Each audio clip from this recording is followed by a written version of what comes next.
Hey, it's SickBoy from the Gaminganarchist Collective, and welcome to the Anarchic Eye for October 24th, 2013. Well, first up is David Jaffe. David Jaffe, in an interview, having grand plans for Nintendo because he is such a legend in the industry, being that he has worked intensely on two games that anyone gives a shit about. But I digress. He has commented that he would like to see Nintendo purchased by Disney. Now, I do see where he has some logic here. He's talking about having a Nintendo theme park and what have you, which Nintendo already considered they wouldn't pan quite some time ago. They mentioned that it was a possibility. So yeah, they're looking because they're saying that Disney have done well with Marvel and with Star Wars. I don't know how he thinks how Disney have done well with Star Wars, being as they've only had Star Wars for about 17 minutes. I'm not sure what they've done. Other than, they commissioned the films, but we haven't seen the fucking movies yet, have we, David? So I'm not entirely sure what you mean by them doing great things and being great service. With Marvel, again, it's very much that they just left them alone and have let them do their thing. And have given them some additional resource for movies. However, Nintendo don't really need any additional resource, let's face it. And what they don't need to be doing is to be Americanized, because again, I think that is an absolute failing for Nintendo. Nintendo is, for all its good things and bad, is a very Japanese company and should remain so. I think it's got a long life in it. I personally think this Christmas we are going to see surprising sales for the Wii U, because frankly, they've got new bundles coming out, they are far better priced. I think there's going to be a good few sales. Maybe I'm wrong, but we'll see.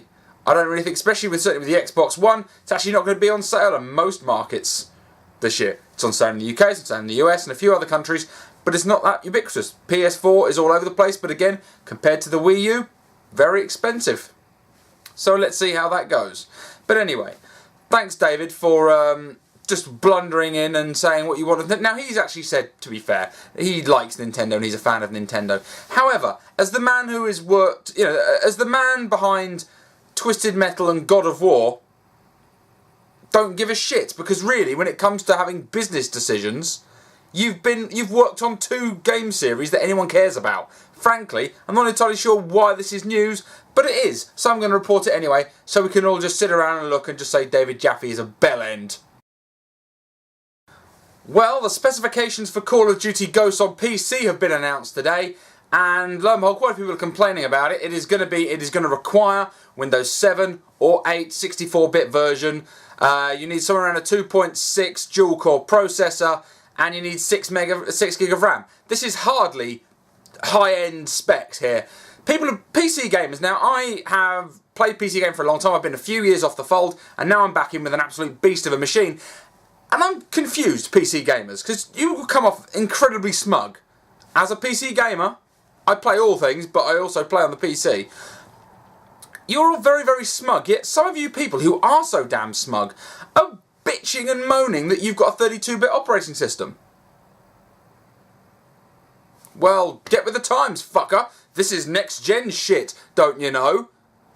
Didn't you think you're talking about how the PS3 and the Xbox 360 are so far behind current PC tech? Now they've gone up to basically any machine that was bought in the last couple of years that is of any decency should be able to run this.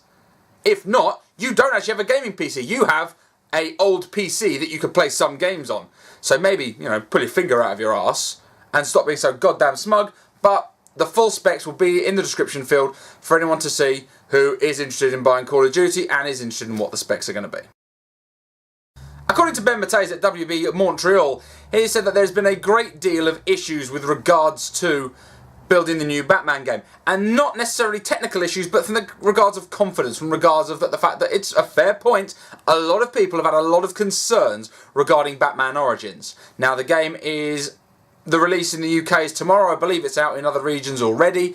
Reviews will start pouring in over the next 12 to 24 hours, and we will see if the game is any good. However, of course, being the Arkham series is a beloved franchise, yes, people have been complaining because original voice actors aren't there anymore. Frankly, I think the new voice actors are pretty damn good. Troy Baker, frankly, does a fantastic Joker. And I know that I grew up with Mark Hamill voicing animated Joker, but he does a very good job. And it being a prequel, people are sick of prequels.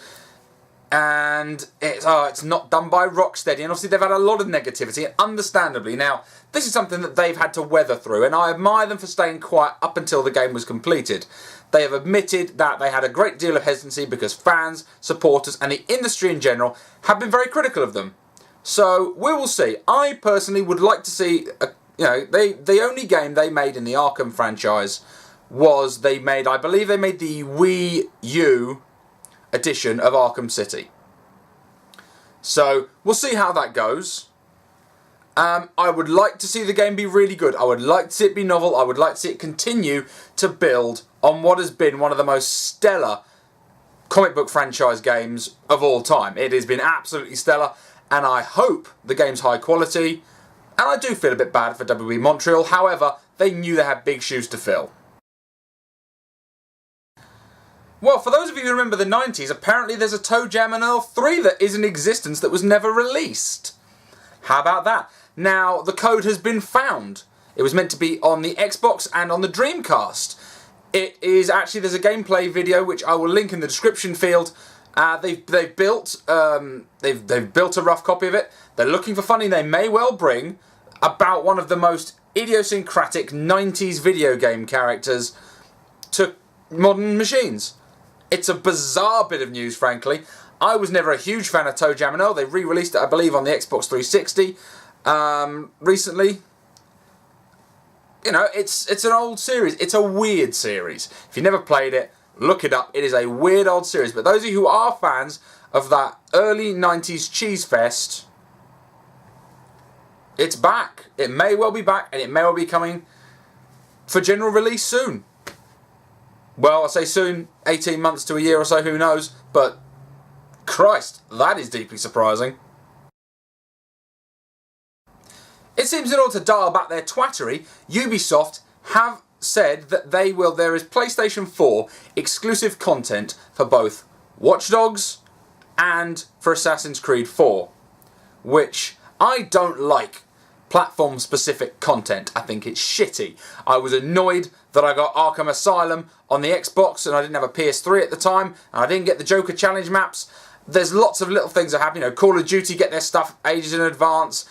You know, it's bullshitty behaviour. However, I am glad to hear, although there is a significant delay, Ubisoft will potentially be bringing this content to other platforms after 6 months exclusivity with the PlayStation 4 has lapsed.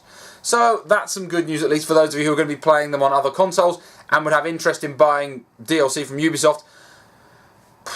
I mean, if you have the Xbox One, maybe again if you have the PC, if you can handle the Uplay DRM. Frankly, I find it pretty horrible, but, you know, that's life. Anyway, so that's some good news all round, really. Rather than just holding it to themselves, it seems that Sony aren't being entirely dickish, and it was a timed exclusive, which is nice to know.